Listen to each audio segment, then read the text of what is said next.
C'est que notre Dieu, Dieu est glorieux.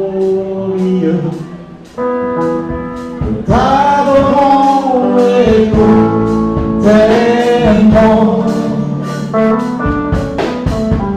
Que ton règne se tablisse dans notre cœur.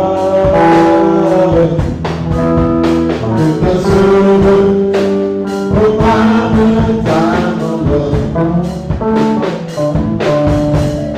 Seigneur notre Père, qui est glorieux. T'adorons et nous t'aimons. Que ton règne se tablisse parmi nos peuples. Que ta sourire proclame ta grandeur. Que le beau nom du Seigneur soit béni. Je vous salue, bien-aimés dans le précieux nom de Jésus-Christ, notre Seigneur et notre Sauveur. C'est pour nous une joie d'être dans la maison de Dieu. Et vous savez que David disait, je suis dans la joie lorsqu'on me dit allons dans la maison de l'Éternel. Parce que un jour dans cette partie vaut mieux que 1000 ailleurs. C'est vrai. Il y a beaucoup d'hommes qui ont des préférences. Pour certaines personnes, ils éprouvent de la joie à être soit dans des bistrots, à être dans des boîtes de nuit. Ils éprouvent aussi de la joie à être dans des réceptions. Même pour nous qui voulons aller au ciel et qui voulons un jour être auprès de Dieu, et cela pour toujours, nous préférons venir dans la maison du Seigneur. C'est là où nous recevons son conseil et où le Seigneur nous prépare. Vous savez que dans le livre de Jean, le chapitre 15, le Seigneur a dit qu'il est lui le cep. Nous sommes les sarments. Il dit le Père est le vigneron. Et alors, lui, il nous émonte pour que nous puissions porter davantage de fruits. Et il nous dit que si nous ne sommes pas rattachés à lui qui est le cep, nous finirons par sécher. Et nous serons jetés au feu parce que nous ne servirons à rien. Alléluia, c'est vrai. Nous avons besoin d'être attachés au Seigneur et donc de porter le fruit que lui le souhaite. Pas simplement porter du fruit, parce qu'il y a aussi un mauvais fruit, n'est-ce pas? Mais il faut porter le fruit qui est selon le Seigneur. Le fruit qui provient de sa nature à lui. C'est pourquoi en Galates, il est parlé du fruit de l'esprit et aussi des œuvres de la chair. La Bible l'a détaillé en Galates le chapitre 5. Et la Bible nous dit qu'ils sont opposés l'un à l'autre afin que nous ne fassions pas ce que nous voulons. Alléluia.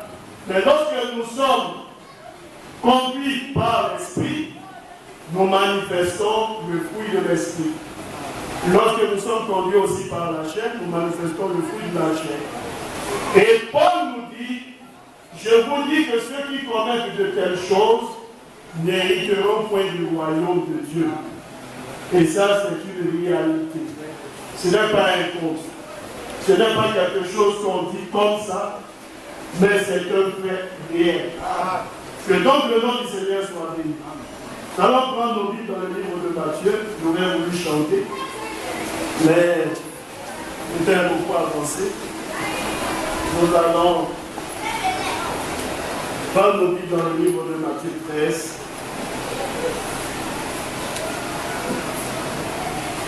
Le verset 16.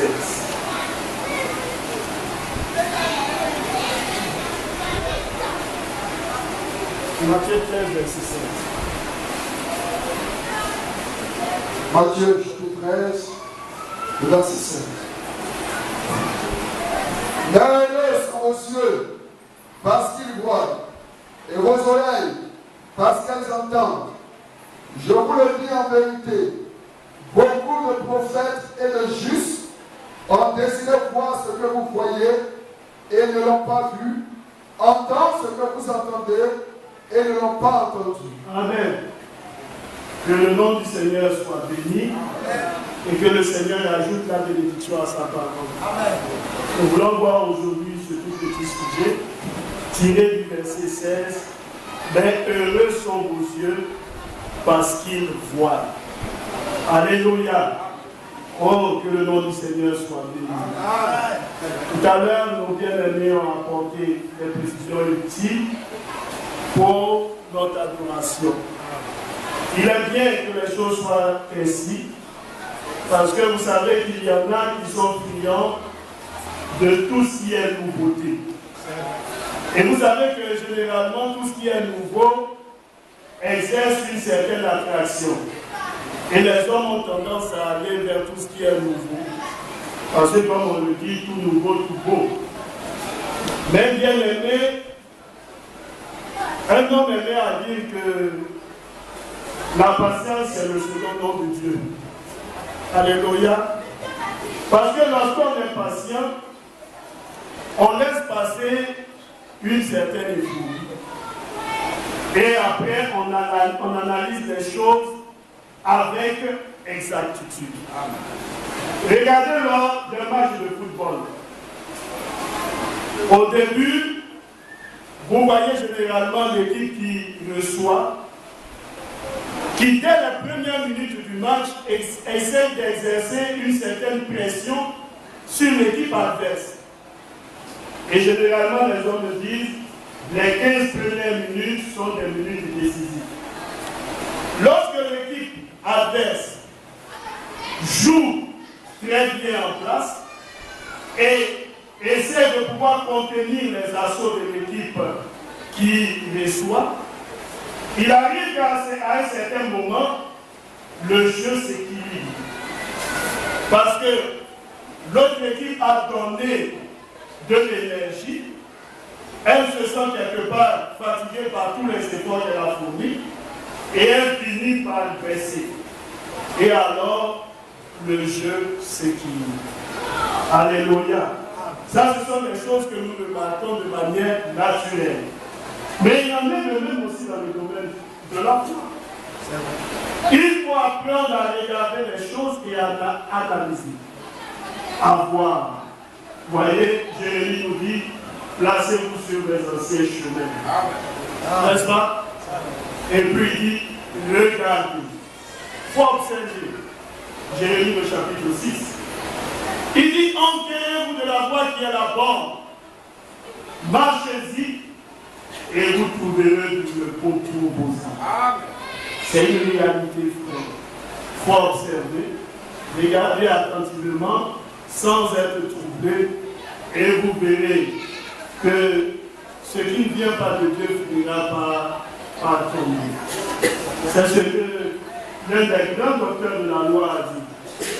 Lorsque la doctrine du Seigneur agissait avec puissance, les hommes voulaient faire taire les apôtres. Mais il m'a dit, attention, nous avons vu des personnes qui se sont levées ici en Israël et qui se sont fait passer pour quelque chose alors qu'en réalité il n'était rien. Ils ont suscité des mouvements, mais les mouvements là se sont éteints. Il dit, si cette œuvre vient de Dieu, elle va prospérer. Mais si elle vient des hommes, elle finira par s'écouler. Mais si elle vient de Dieu, il regarde de ce que vous n'ayez pas eu à combattre contre le Seigneur. Amen. Mais c'est la foi que nous prêchons aujourd'hui. Amen. Il y a maintenant de cela près de 2000 ans que l'évangile du Seigneur est prêché. Amen. Alléluia. Et que donc le Seigneur perfectionne ceux qui sont à lui. Amen. Que son nom soit béni pour son petit tour. Alors nous avons dans le livre de Matthieu cette déclaration que le Seigneur a faite. Heureux sont vos yeux parce qu'ils voient et vos oreilles parce qu'elles entendent. Alléluia. Le peuple du Seigneur est un peuple privilégié. Et nous lisons dans les Écritures, nous voyons que le Seigneur nous a choisis avant la fondation du monde. Ça c'est bien fait. Il ne nous a pas choisis lorsque nous sommes nés. Mais il nous a choisis avant que le monde ne soit. Avant qu'il n'y ait eu un soleil, qu'il n'y ait eu une lune, qu'il n'y ait eu des étoiles, qu'il n'y ait eu même la terre, le Seigneur nous a choisis. Il nous a élus en lui. C'est ce que la Bible nous dit en Éphésiens. Avant la fondation du monde. Nous sommes une partie de lui, comme vos enfants sont une partie de vous. Voyez, il est dit d'Abraham que Lévi était déjà cancéré lorsqu'il payait la dîme à Melchisédek. Mais Lévi, lui, a eu pour père un certain Jacob. Jacob lui-même a eu pour père un certain Isaac. Et Isaac a eu pour père un certain Abraham. Mais le Seigneur dit que lorsque Abraham revint victorieux et qu'il paya la dîme, Lévi était déjà cancéré. Et par conséquent, Lévi, de par le geste d'Abraham, lui, il a déjà payé la dîme. Amen. Alléluia. Oui, bien aimé. Alors les enfants que Dieu nous donne, en réalité, étaient dans nos reins. N'est-ce pas? Et nous-mêmes, nous étions dans les reins de nos arrière-grands-parents. Vous voyez, c'est pourquoi aujourd'hui nous avons un fait palpable qui est l'ADN. Alléluia. De par l'ADN, on remonte jusque à vos arrière-parents. Et si vous avez eu des origines mélangées, c'est-à-dire que si vos arrière-grands-parents ont une partie qui viennent soit de l'Asie, qui viennent, vous voyez, de quelques pays que ce soit, ou de quelques continents que ce soit, au travers de l'ADN, on remonte jusque à vos arrière-grands-parents. Alléluia. Oui, ça, c'est la découverte que la science a pu faire. Alléluia. Oui. Et alors, le salut que Dieu nous donne, il nous dit, vous étiez déjà en moi avant la fondation du monde. Alléluia. Oui. Alors nous remarquons que Dieu, lui, il a une certaine manière de faire et les hommes ont une manière de faire. Pourquoi est-ce qu'il y a toujours conflit entre le Seigneur et les hommes? C'est parce que les hommes et le Seigneur ne sont pas toujours sur les mêmes longueurs d'onde. L'homme conçoit les choses d'une manière et le Seigneur conçoit les choses d'une autre manière. Pour la vérité, ça ne peut pas marcher.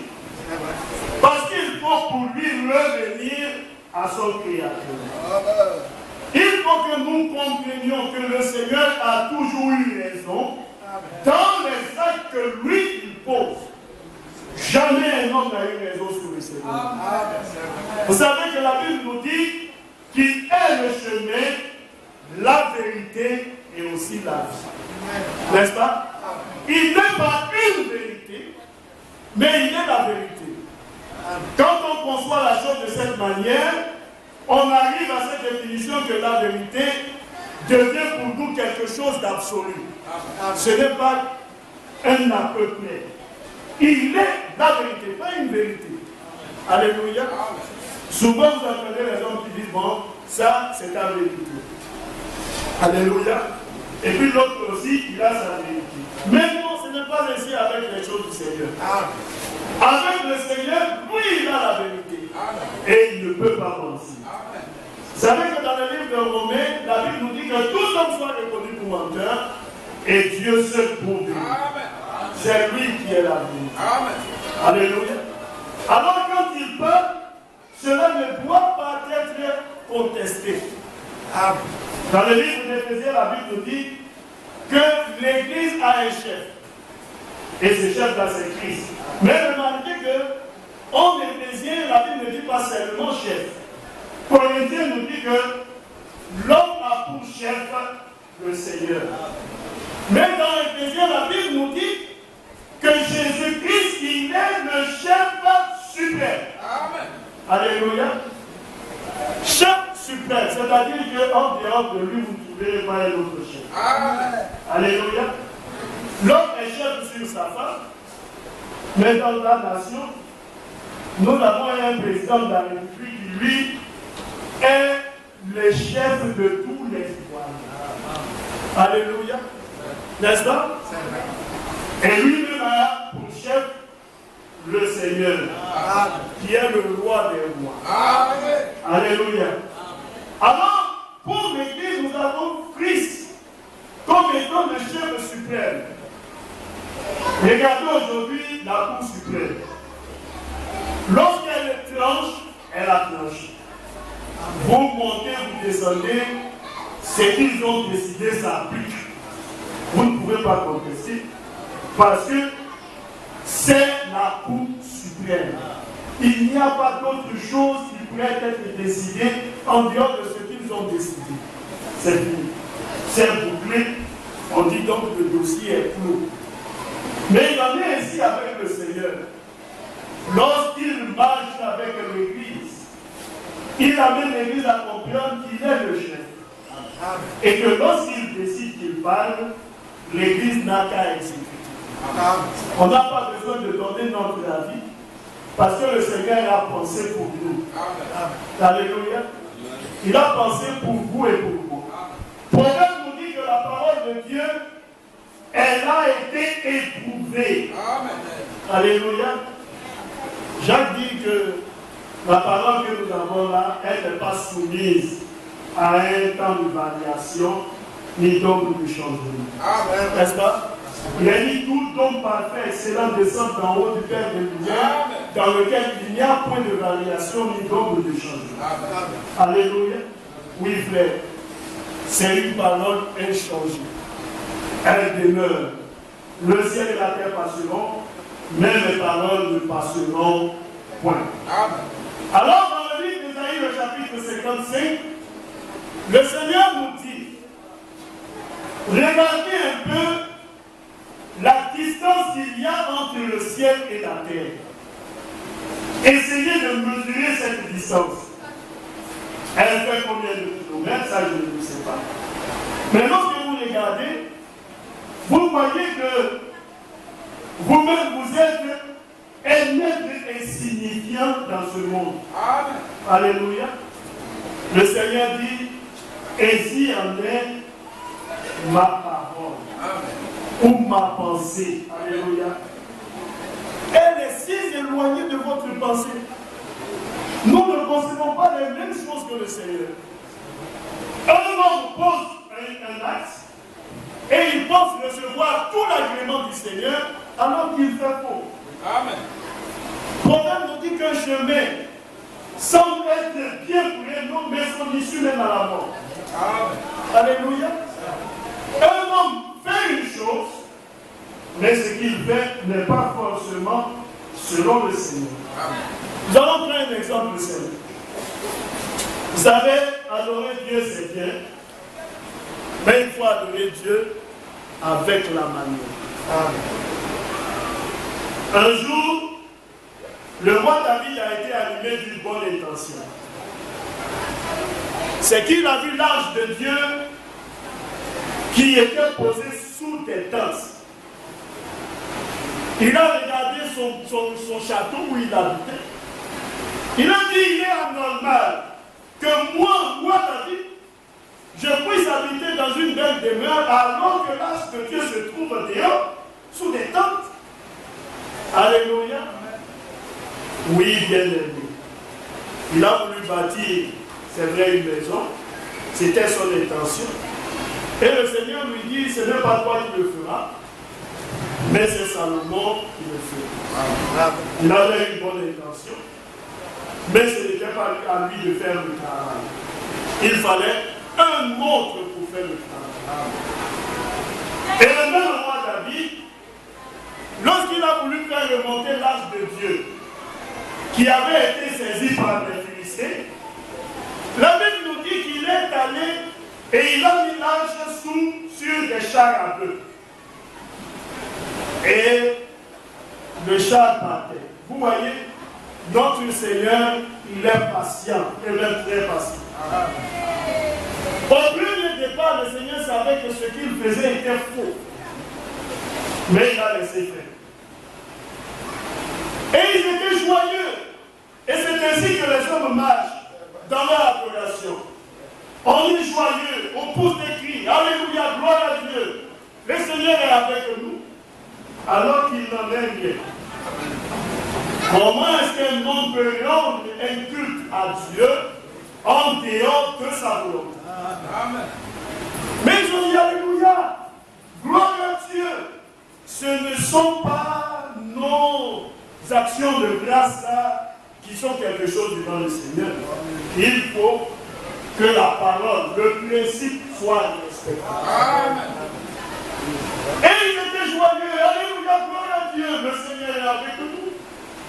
Mais la Bible nous dit, alors qu'en chemin, le peuple est certainement monté sur une pierre, le char, et que l'arche a penché et semblait tomber, il y a eu Moussa, lui aussi qui était à côté, animé de bonnes intentions, qui a dit, il ne faudrait pas que l'arche tombe.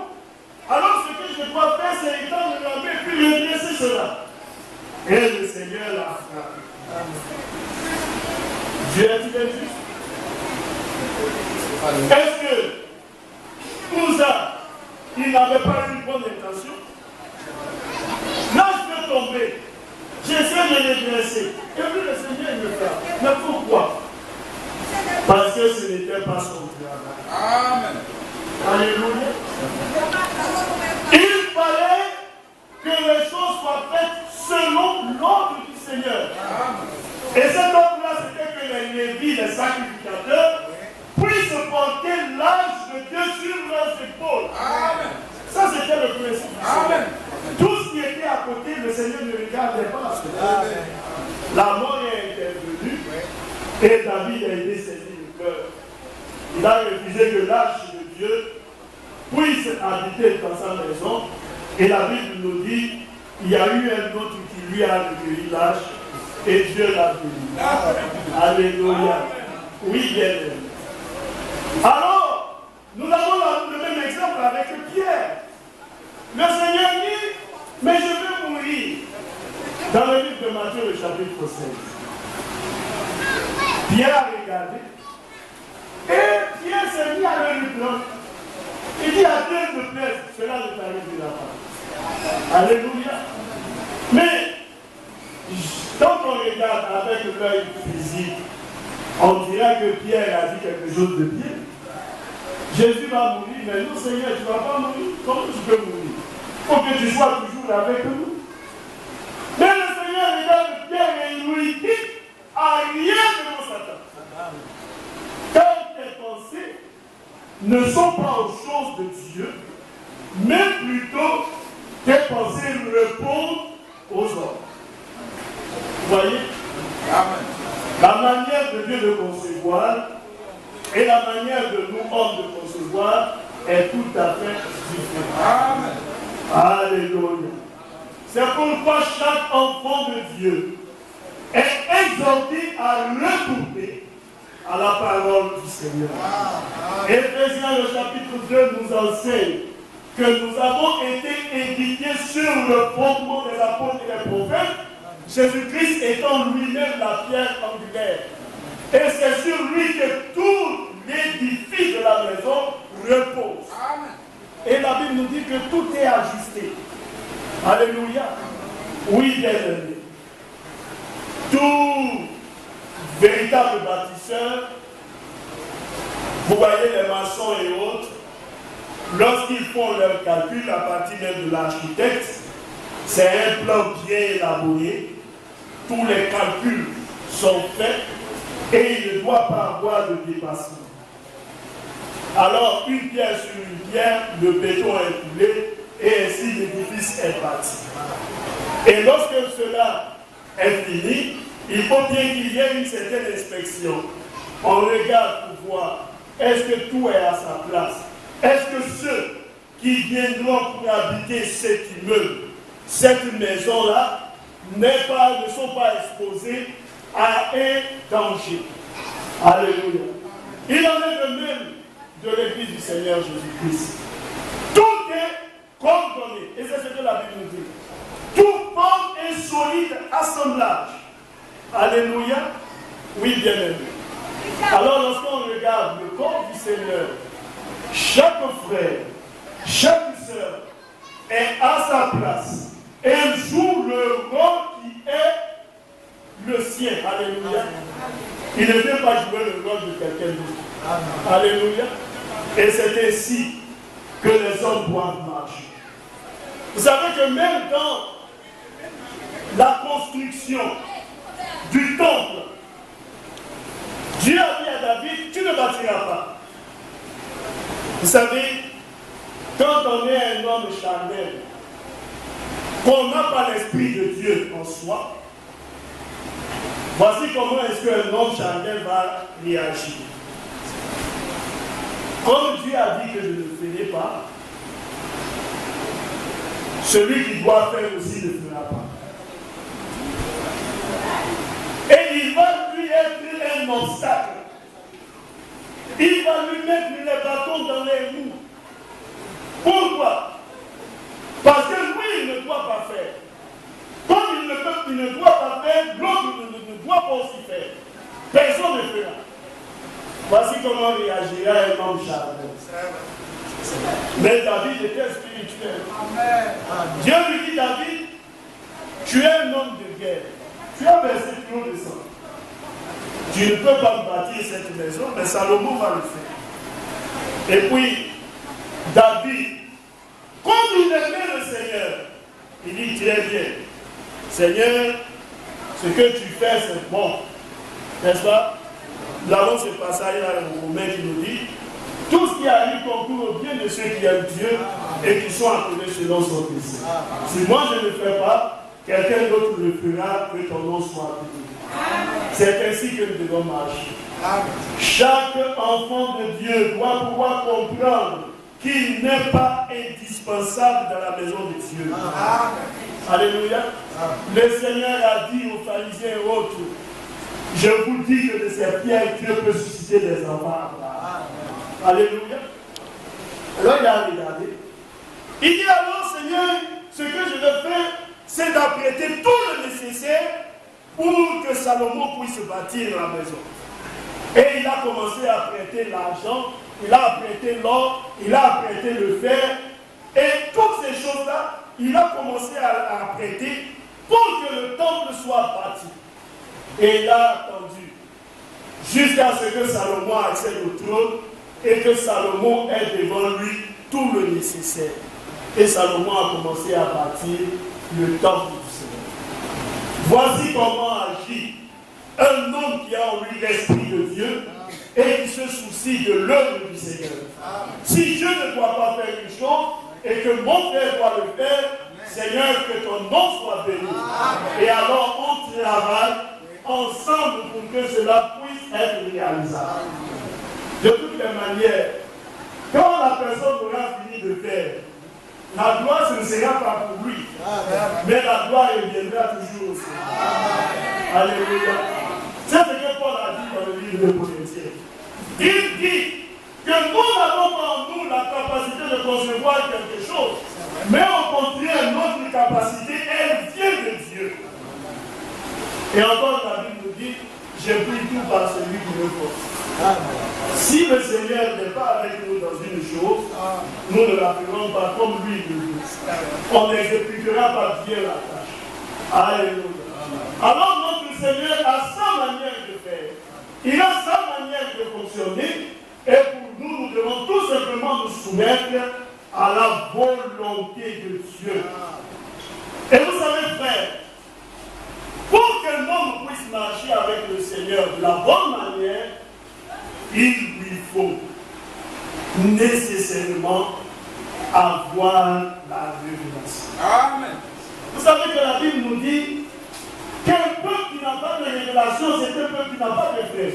Mais attention, quand on parle de révélation, aujourd'hui, on a des hommes qui s'asseyent et un jour ils se lèvent et disent, Dieu m'a donné une vision. Sa vision est en déphasage avec la parole de Dieu. C'est quelle vision? Quelle vision? Oui, frère. Une femme se lève un jour et dit, non, le Seigneur, il m'a appelé au ministère. Dieu t'a appelé à quel ministère? Amen. Au ministère de la parole? Non. Certaines personnes disent non. Mais pour autant, il y a des personnes, qu'un serviteur de Dieu est venu, il a donné une révélation. Il y a encore eu un deuxième, il y a eu un troisième. Mais bien aimé, s'il y a même 1 million de personnes qui peuvent vous dire des prétendues révélations qui sont contraires à la parole de Dieu, ça ne vient pas d'ici. Ça n'importe où. Alléluia. Ce n'est pas le fait qu'il y a eu 1, 2, 3, 4, 5, 6, 7, 8, 9 et 10 des personnes qui ne se connaissent pas. Il faut comprendre que le diable certainement te détruit. Il cherche à te détruire. Mais il faut retourner aux Écritures. Vous savez, frère, jamais les hommes ne pourront, depuis le sacerdoce lévitique, jusque au ministère que le Seigneur a confié aux apôtres, dans tout, vous voyez le Nouveau Testament, depuis Matthieu jusqu'au livre de l'Apocalypse, personne ne pourra ici trouver le ministère d'une femme appelée à prêcher l'évangile. Ça n'existe pas. Peu importe tout ce que les hommes peuvent dire aujourd'hui, on dit maman ceci, maman cela, frère, c'est de la diversion. L'écriture est claire. Alléluia. Et ce que les hommes n'arrivent pas à comprendre, frère, la Bible nous dit dans le livre de l'Apocalypse, c'est lui qui ajoute aux paroles du livre de la prophétie, Dieu le frappera des fléaux décrits dans ce livre. C'est écrit, frère. Apocalypse chapitre 22. Amen. Et si quelqu'un retranche quelque chose aux paroles du livre de cette prophétie, Dieu retranchera sa part de l'arbre de vie. C'est aussi écrit. Amen. C'est un danger pour les hommes de pouvoir ajouter et retrancher. Personne n'a ce droit à faire. Peu importe. Vous savez que l'apôtre Paul, moins par le Seigneur, a dit aux frères de Galates, si un ange venu du ciel vous annoncez un autre évangile, s'écartant de celui-là que nous vous avons annoncé, qu'il soit anathème, qu'il soit maudit. Alléluia. Et c'est ce que les hommes n'arrivent pas à comprendre. Les hommes ne comprennent pas que c'est une malédiction de prêcher quelque chose de contraire à ce que le Seigneur, lui, il a prêché. Le Seigneur est le garant de sa doctrine. Et lorsqu'il a prêché, il a transmis cette doctrine aux apôtres. C'est ce que la Bible nous dit. Depuis le livre de Jean, le chapitre 17, et le chapitre 4, la Bible nous dit que le Seigneur a d'abord annoncé l'évangile. Et après, maintenant, il a choisi les apôtres qui, eux, ont annoncé l'évangile, ils ont fait des miracles et des prodiges, ainsi de suite. Et Dieu a confirmé cette parole. Amen. Aucun homme n'a le droit, aussi sincère qu'il soit, il n'a le droit d'ajouter ou de retrancher. Il faut prendre la parole telle qu'elle nous a été enseignée et la donner au peuple de Dieu. Amen. Si en cela fait que réside le salut du prédicateur et de la brebis. Alléluia. Mais lorsqu'on agit d'une autre manière, on ne sait pas qu'on finit par s'exposer. Jésus a dit, si un aveugle conduit un autre aveugle, qu'est-ce qu'ils feront? Tomberont tous dans le même trou. Amen. Alléluia. Vous ne verrez jamais un aveugle qui conduit un autre aveugle. Mais de manière naturelle, c'est impensable. Les aveugles qui marchent seuls ont souvent des cannes. Et souvent même ils ont des cannes, mais il y a un voyant. Quelqu'un qui a la faculté de voir, parce que ses yeux sont normaux, alors qui se trouve à ses côtés et qui le conduit. C'est ainsi que même la nature nous enseigne. Alléluia. Mais aujourd'hui, les hommes acceptent que les aveugles les conduisent. Et ça, ce n'est pas pour se déplacer d'un lieu vers un autre lieu, mais c'est pour aller au ciel. Mais ça ne marchera pas. Vous vous exposez à des incidents. Imaginez un aveugle qui veut traverser l'autoroute tout seul. Mais il finira par se faire renverser par un véhicule. Pourquoi? Parce qu'il ne voit pas. Alléluia. Quand on veut aller au ciel, on prend toutes les dispositions requises par la parole pour que nous ayons à nos côtés toute la possibilité, la certitude que nous finirons par atteindre. Alléluia. Et ça, le Seigneur nous le donne par le moyen de sa parole. Alors il faut une révélation. Et la révélation, elle est importante. La révélation. Dieu nous révèle sa parole. Personne ne connaît le Père si ce n'est le Fils, c'est cela. Amen. Et le Fils si ce n'est le Père, et celui-là à qui le Fils voudra bien le donner. Alléluia. Amen. Personne ne connaît ces choses. Il faut que ce soit une révélation. Pourquoi, frère? Parce que nous sommes des hommes et nous sommes dotés généralement de 5 sens. Nos sens-là nous permettent d'avoir un contact avec les éléments de la terre. N'est-ce pas? Le sens à lui 5, le corps à lui 5 sens. C'est la vue, le toucher, ainsi de suite. Mais avec ces sens-là, frère, vous ne pouvez pas toucher le Seigneur. Alléluia. Ce n'est pas possible. Avec les yeux, est-ce que vous pouvez voir le Seigneur? Avec la main, est-ce que vous pouvez toucher le Seigneur? Non. Mais Dieu nous donne un super sens. Et ce super sens-là, c'est la foi. Alléluia. La foi que vous et moi nous appliquons à la parole de Dieu. Mais même la foi, frère, nous prêchons sur la foi. Mais la foi est elle-même une révélation. Il faut que la foi nous soit révélée. Bien aimé. Un homme dit, lui, il ne croit pas que Dieu existe. Vous croyez. Pourquoi vous croyez et lui ne le croit pas? Il faut qu'on se pose des questions. Alléluia. Vous avez en vous la certitude, mais lui, il met en doute. Il rejette. Alléluia. Vous dites que Dieu nous a envoyé un Messie. C'est le Messie promis. Lui, il dit, mais quel Messie? On n'a pas besoin d'un sauveur. Nous naissons dans le monde, nous vivons, nous mourons, et puis c'est terminé. Quand on dit notre personne survient, et puis la vie continue. Quand tu parles de Messie, il t'a sauvé de quoi? Non, Jésus est venu mourir pour nous, il va racheter notre âme. Ah, âme, ça veut dire quoi? Vous voyez? Amen. Et c'est comme ça que l'incrédule raisonne. Amen. La Bible nous dit que l'incrédule, lui, il dit qu'il n'y a pas de Dieu. Dieu n'existe pas. Regardez ceux qui ont les moyens aujourd'hui, frère. Leur Dieu, c'est leur richesse. Leur Dieu, ce sont leurs affaires. Il n'a rien à voir avec tout ce que tu dis. Quand tu dis pas toi-même, je dis, mais toi-même, tu ne fais pas de l'argent. Va chercher le travail au lieu de dire Jésus, Jésus. Voyez? Parce que pour eux, c'est leur Dieu et c'est une manière de vous réabaisser. Pour que vous ayez la bouche fermée. Il dit Dieu, Dieu, pauvre homme. Et puis vous le voyez, il monte dans sa crosse bélier, il démarre son véhicule et puis il s'en va. Parce que son Dieu pour lui, ce sont ses affaires. Alléluia. Mais à vous, le Seigneur vous a fait la grâce de croire. Alléluia. Il vous a fait la grâce de le saisir. Non pas seulement d'avoir part à l'éternité, mais d'avoir part à la nouvelle Jérusalem céleste. Et ça s'appelle la grâce. Amen. Alléluia. Les gens me parlent seulement du salut. Mais nous le disons, frère, Dieu sauve depuis Adam.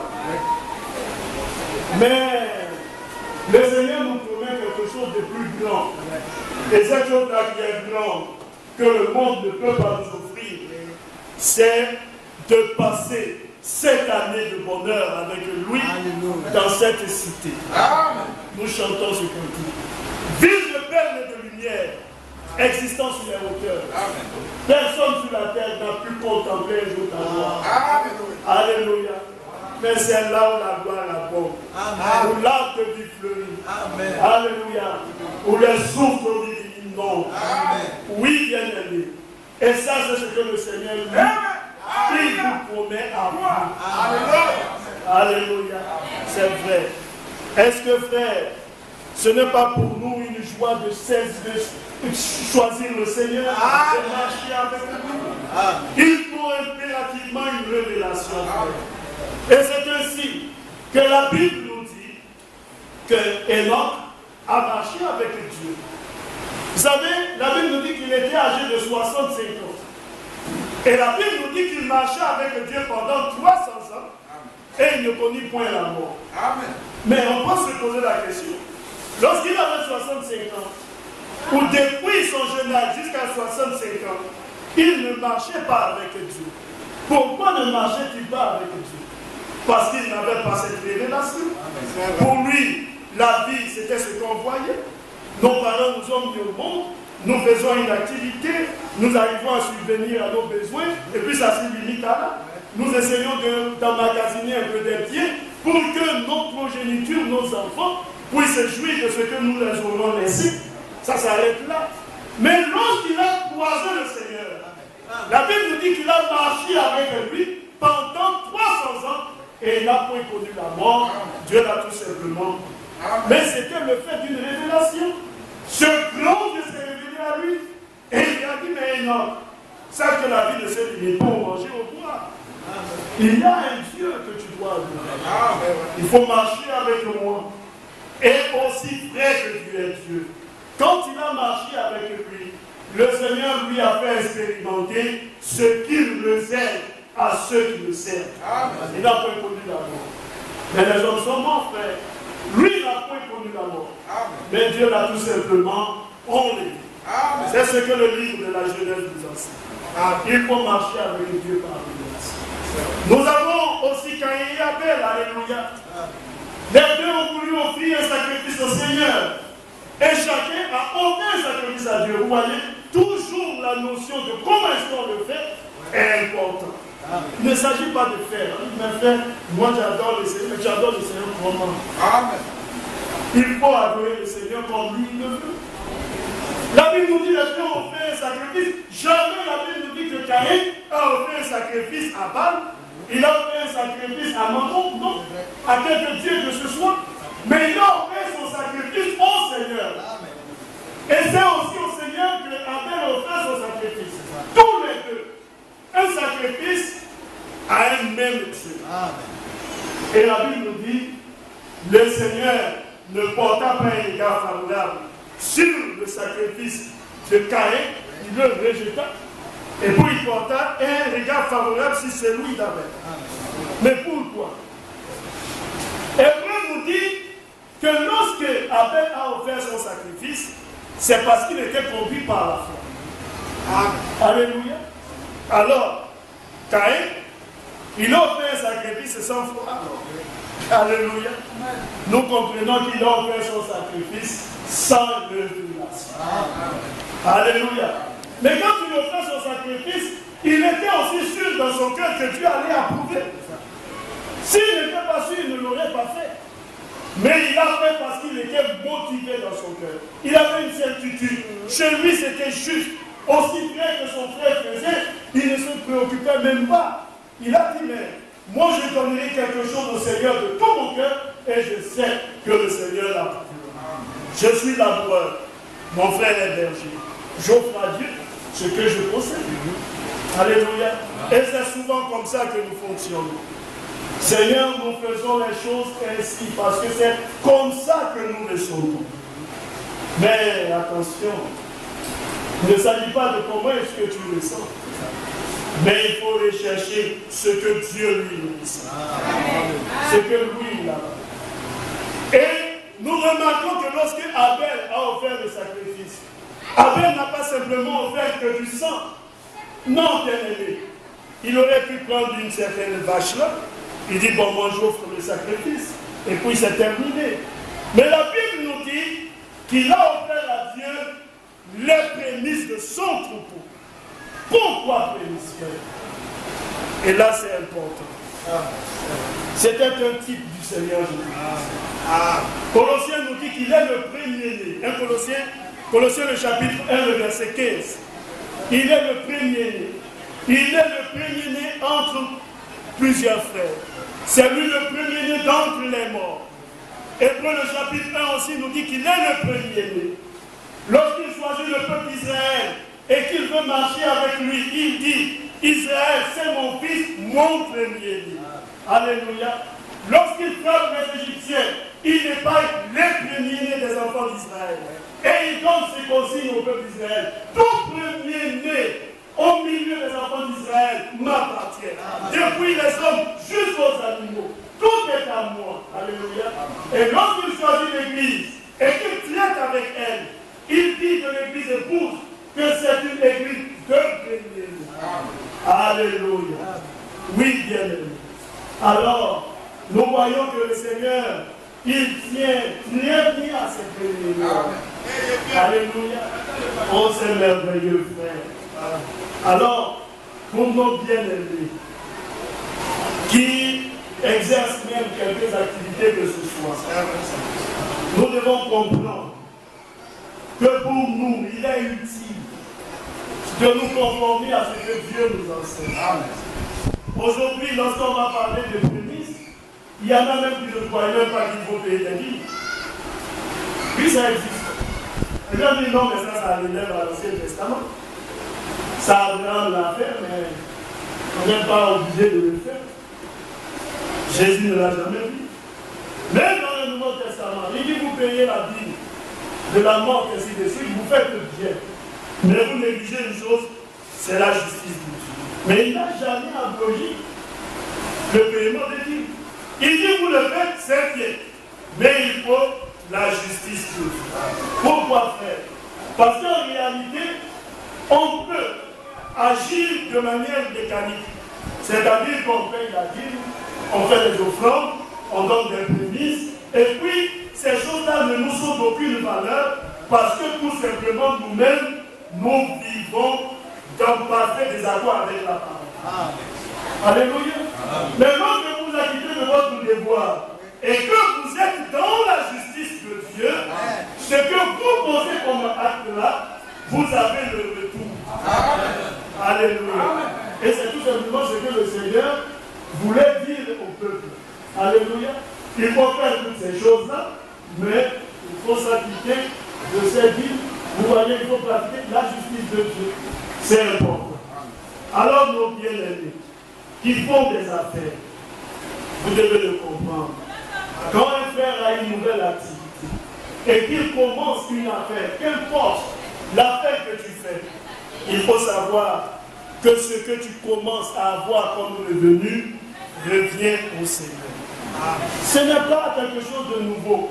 Et quelquefois les gens disent, mais pourquoi est-ce que mon affaire là, quand j'ai commencé, ça marchait? Et puis à la fin, tout commence à se compliquer. Mais bien aimé, aussi vrai qu'il y a la bénédiction, il faut comprendre qu'il y a aussi la malédiction à côté. Alléluia.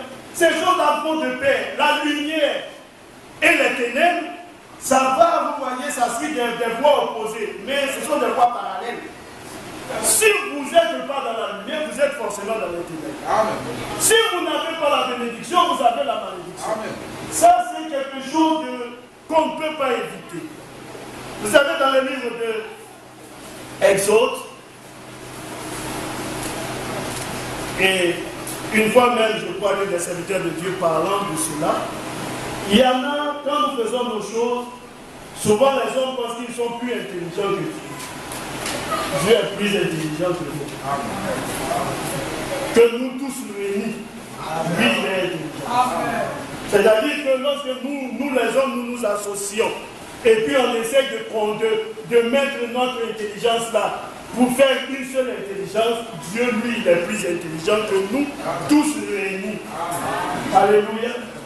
Souvent, vous avez des hommes en qui on va faire les affaires. Et puis quand les hommes commencent à faire les affaires, dès le début, il y a un qui veut rouler tous les autres. Dieu, lui, il est plus intelligent que tout le monde. C'est-à-dire, lorsque tu commences, lui, il sait où toi tu veux aller. Alléluia.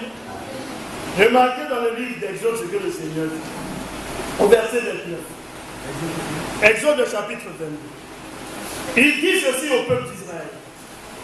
Tu ne différeras point de m'offrir les prémices de ta moisson et de ta vendange, tu me donneras le premier-né de tes fils. Alléluia. Frère, vous comprenez très bien ce que veut dire différer, n'est-ce pas? Très bien.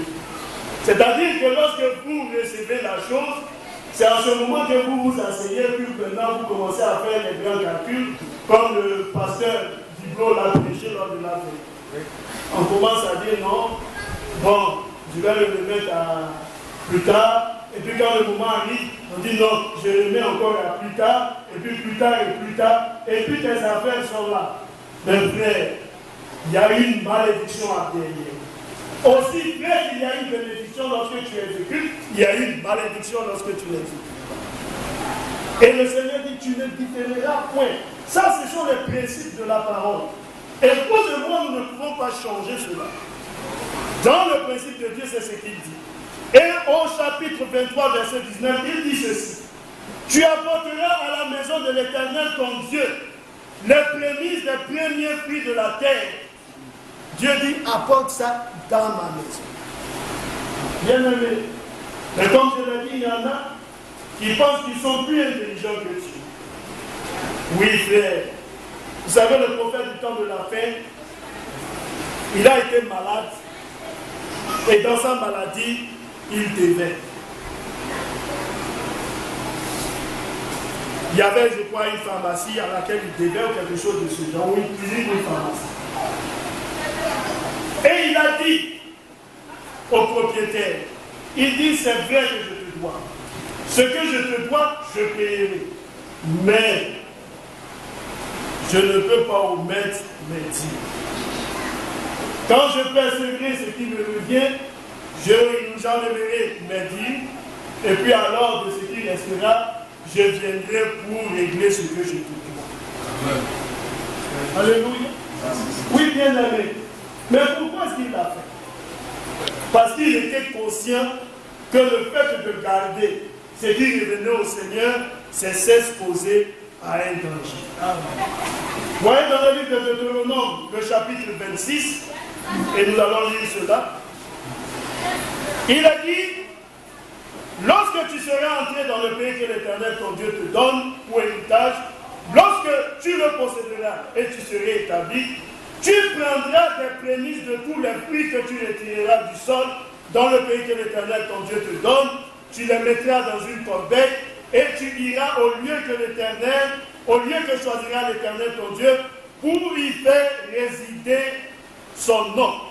Tu te présenteras au sacrificateur, alors en fonction, et tu lui diras, je déclare aujourd'hui à l'Éternel ton Dieu que je suis entré dans le pays que l'Éternel a juré à nos pères de nous donner. Le sacrificateur recevra la corbeille de ta main et la déposera devant l'Éternel ton Dieu. Alléluia. Tu prendras encore la parole et tu diras devant l'Éternel ton Dieu, mon père était un araméen, nomade. Vous avez le nomade là, c'est celui qui se déplace d'un lieu à un autre lieu. On pourra dire même qu'il n'est pas stable. Il descendit en Égypte avec peu de gens et il fixa son séjour. Là, il devait une nation grande, puissante et nombreuse. Les Égyptiens nous maltraitaient et nous opprimaient et nous soumirent à une dure servitude.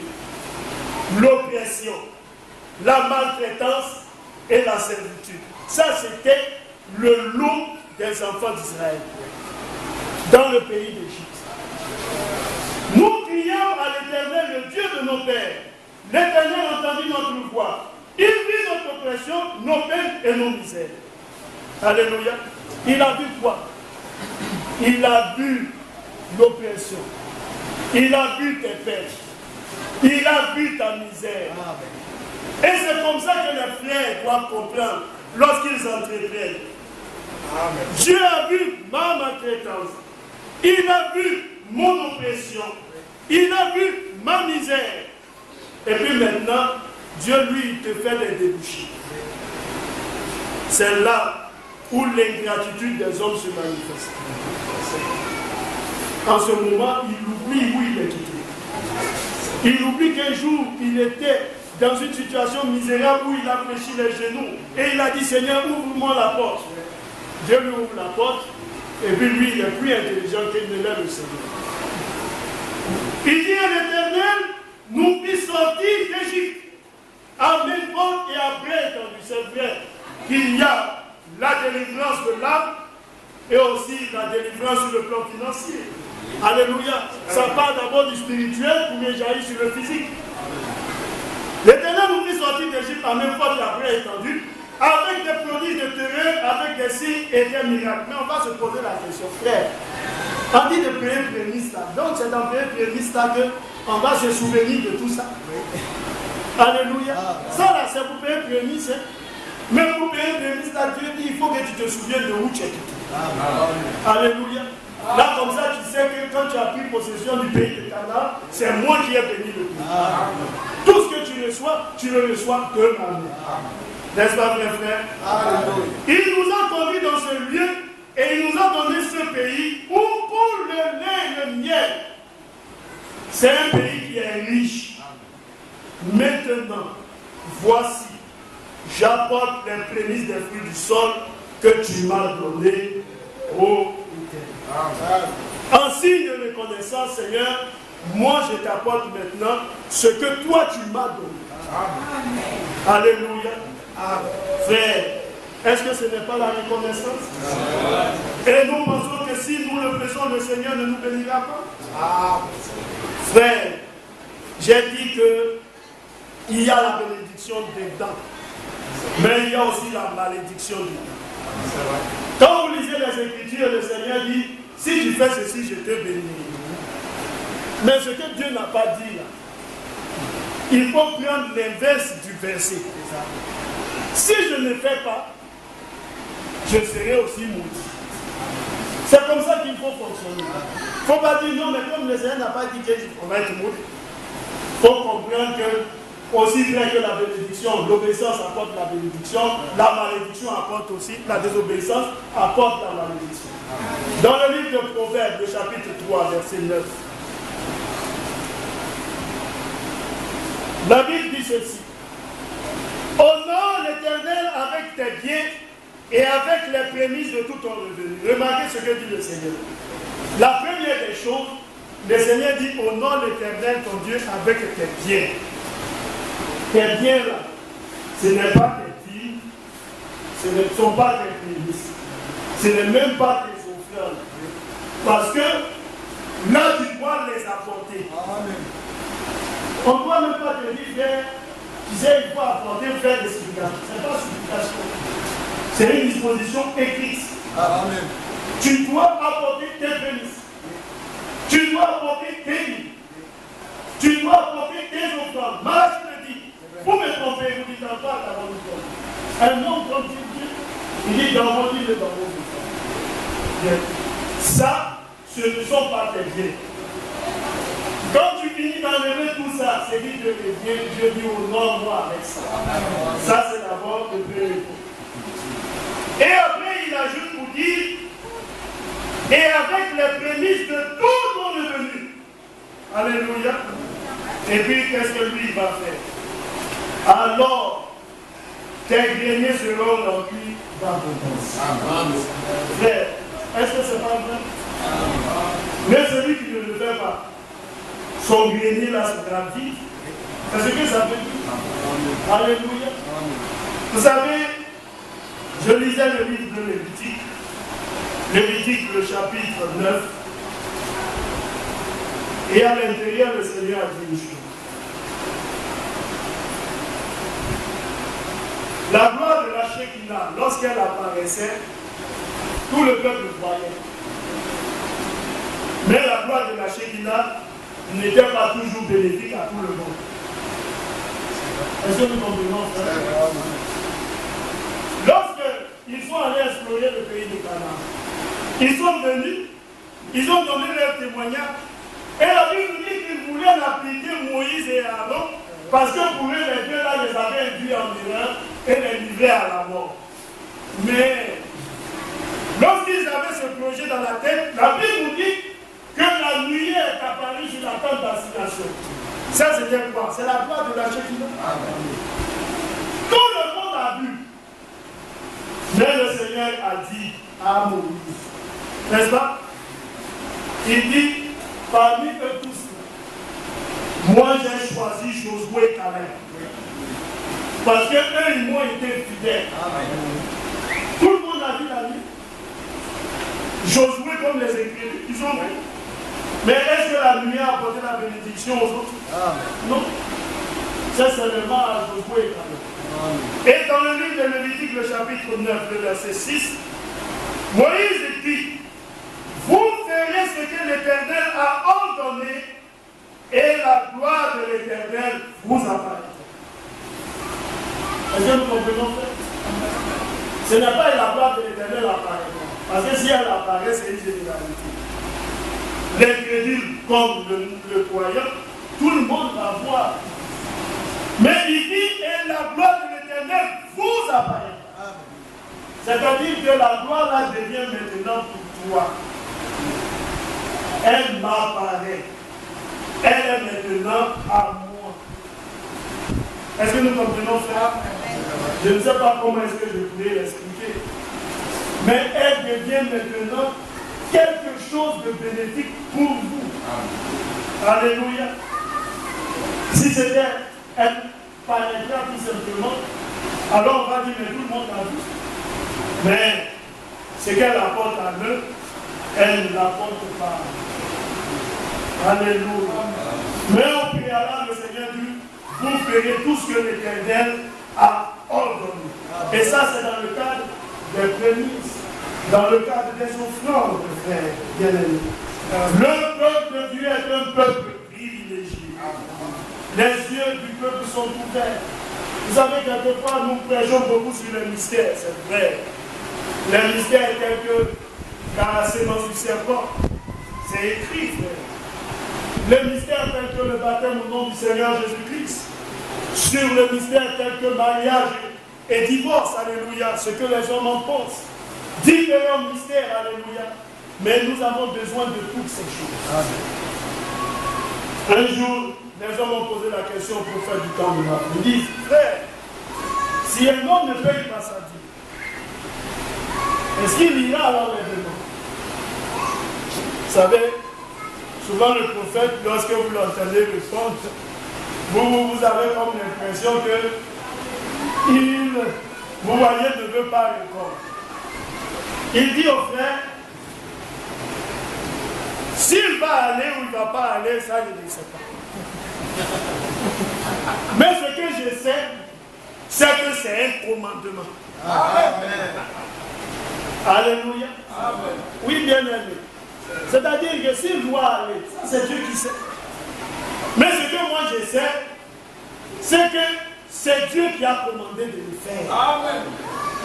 Maintenant, si quelqu'un pense qu'il ne va pas suivre les commandements pour aller, alors qu'il prenne ce risque. Mes frères, l'enfant de Dieu, il est attentif. Amen. Je l'ai dit une fois, frère, même vous voyez à une soeur, il faut payer tes dîmes. Parce que tu ne pourras pas te mettre à genoux pour dire Seigneur, bénis-moi si tu ne le fais pas. Tant que tu ne le feras pas, Dieu ne te bénira pas. Et ça, c'est un principe simple. Vous voyez, vous ne pouvez pas vous mettre à genoux. Seigneur, vraiment, mes affaires là, il faut les bénir, il faut les faire fructifier. Tu vas jeûner 10 jours.